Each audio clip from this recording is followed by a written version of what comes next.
Caspar, Young Life Forever is a newcomer for your stable in the opening race on Saturday. Apart from what we can see on the form, what more can you tell us about him?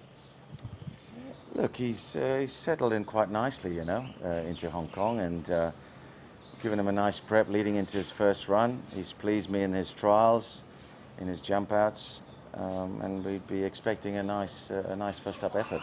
In those trials, he showed some good speed, didn't he? Which I guess is crucial for a 1200 metre race here on debut. Yeah, absolutely. He's got a bit of zip out the gates, and in sort of when they come at him, I feel he's got a bit of fight in him. So he could be quite a handy horse for us. And just starting at this level, obviously a mark of 64. He's a horse who showed a pretty decent level of form in Australia without getting carried away. Yeah, correct. Lightly raced, pretty consistent.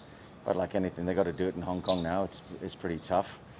But he's certainly shown in the mornings and with his attitude that he's certainly got something to offer.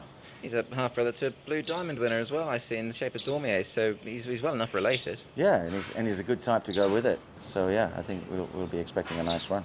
And just sourcing these horses, he's ex-Godolphin, was that your job or is that left to somebody else? This one was sourced by the clients themselves, but when I looked at his form, he looked all right, and I knew he was going to come in on the low 60s, so I said, yeah, we'll give him a go and see how he handles Hong Kong. But at this stage, things are going good. And now it's crunch time tomorrow, so hopefully he'll give us a big effort. And just as a quick review, Caspar, just looking back, obviously, how have your horses come out of their wins recently? Last week at Sha Tin, obviously, Senor Toba won, and obviously Galaxy Witness another. Very happy. Senor Toba's in great nick. Obviously, the race is on the 22nd, so he looks really well. And the other boy's gone back to China for a few weeks, and I plan to step him up in trip and run him in a mile. I think it's the 12th of June, Class 2 mile, so we'll look at that as being his last run of the season.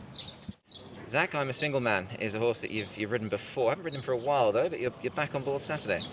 Yeah, he's come a long way since the days when I was riding him. Early on, over 1200, and he looked like he was a bit of a sprinter back then, but he was obviously stretched out in distance and then come back. His last run was really good. He drew a wide gate, got back a little bit in a pretty slowly run race and finished the race off good. You'd obviously have a very good handle on that last run, given that you rode the winner, Silver Express. Obviously, when reviewing the race, was I'm a Single Man's possibly the run of it, in your opinion? Possibly, but there were a few good runs in that race. You can't knock what the winner did either. He had to make all from an awkward gate and did a good job, but I'm a Single Man certainly was closing the race off well. And was the fact that this horse only carries 118, obviously Silver Express 128, was that perhaps a bit of sort of factor that swayed you a little bit, given that he's quite well weighted, this guy? Yeah, I got I'm a Single Man straight after the race, so I didn't know where Silver Express was going at the time. But they're both good rides, either of them could win it. It'd be nice to enhance that very good record you and Tony have got this season. Yeah, I've had a lot of luck with Tony, especially the last few years, especially in the big races as well. But his stable's going really good at the moment, and hopefully that continues for him. Antoine, Enchanting IBIS was a nice winner last time. Only his second start on the race course. That must have pleased both you and Tony Millard. Yeah, I'm happy with him. The first race was a bit disappointed, but really disappointed. So it's not a big surprise when he won last time, because the horse makes some nice walk in the morning, so we're happy with him. So I hope he will repeat the performance today. And had he always shown you between first and second start that improvement was forthcoming? Because I mean, he won with quite a bit in hand last time. Yeah, I think the first start was a bit too short, and he just doesn't understand what's happening. So that's why. But the second start, he showed what he showed us in the morning. And just since obviously second run, he has had a trial recently. He seemed to do a lot of really good work late in that. Yes, I'm very happy with him. Looks like he's improved a bit. So I'm happy with him. I think he can perform well again. And do you feel he's the type of horse that can carry the extra weight? I mean, the handicapper has burdened him with another 7 pounds. Yeah, I think the weight should be not a problem for him. It's quite a strong horse. The draw is not great, but it's kind of horse we need to weight, so it's not very bad. So. Zach, Run Cool has been in great form of late. You've ridden him twice for 2 wins, and back to the well he goes on Saturday. Yeah, he's been doing a good job. Last time, I think he was aided by the gate that we drew. There was a bit of a strong headwind that day, and I just used the leader to give me a bit of cover and take me up to where I needed to, and then popped out and let him do his job, but he certainly did it well, and you can't knock the way he's going. He certainly can't. Obviously, the horse you allude to that he beat Flying Season. I mean, going into the race, he obviously had looked pretty smart. He put the race to bed at a vital stage in a good style, this horse. Yeah, he did, but like I touched on, there was a really strong headwind that day, and I think he had to run into it, and I was able to get the nice suck in behind him, so that certainly, I feel, made a bit of a difference. And it might have flattered my guy a little bit, but it was a good effort, and he did it in style. Handicapper hasn't missed him, obviously 8 points. He's gone up £4. You're drawn in 5. Is that sort of all okay in your mind going into the race, do you think? I would have liked to have drawn out a little bit more, but it is what it is. Hopefully we'll just get a nice tag along there somewhere, and hopefully he can get the job done again. He's obviously got to lump the weight. It's not going to be as easy, but he's full of confidence, and hopefully he just repeats what he's been doing. You've ridden a lot of winners down the straight, of course.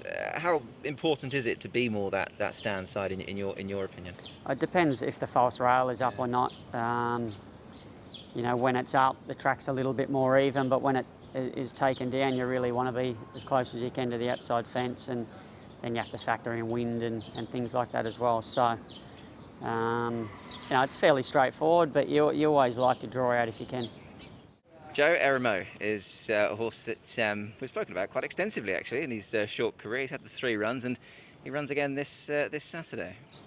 Yeah, he's been well talking. I mean, a lot of people is talking about this horse. I honestly thought by now he would have won his race. As he didn't, at least we are happy the way how he's performing his last three starts, the only 3 starts that he had. And apparently the race that he's in, it's a very winnable race. So not a surprise that you ask me about him once again.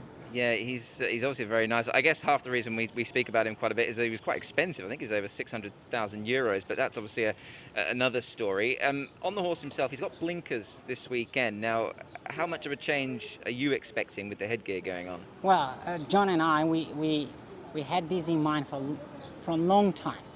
We were just trying to make sure that he understands racing first, and then we would always add this gear.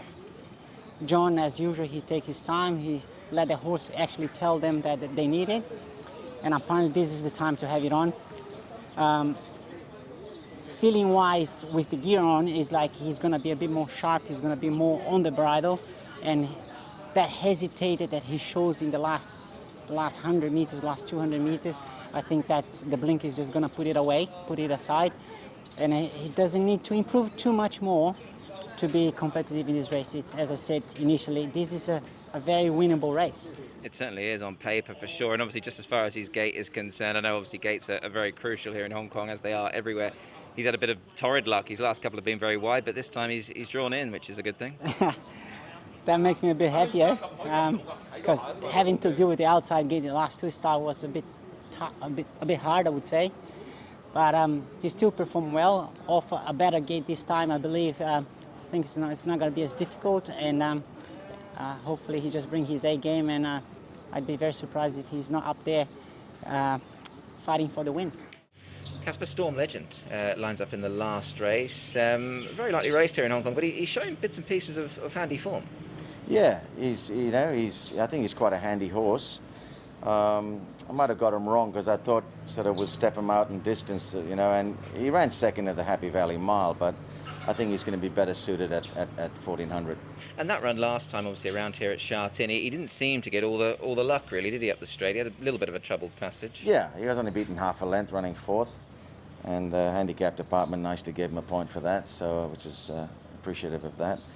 But hopefully they're right, because they're always right, and the gate one's going to give him a nice cart into the race, and he'll get his chance to hopefully be good enough and give us a win. It certainly will be the case, hopefully. And just on your rider, Luke Curry, obviously we saw him to great effect on Wednesday night. I mean, you're a man who's seen a lot of jockeys ride here and obviously use a lot of very good ones. I mean, He was tactically very astute on a couple of those winners. Absolutely. This guy can ride. He's good, and it's nice for him to come back from his unfortunate incident early in the season. And had a nice double for John's size, so I think he could be on his way to getting a lot more support and getting up there. Yeah, so say all of us. And just finally, obviously, this horse carries what are famous colours for your stable. We simulcast at Cranji Mile, which is just around the corner, old Southern legend. What's he up to now, that horse? Yeah, everything's good, mate. Enjoying retired life. So we all look forward to that in the next few years as well.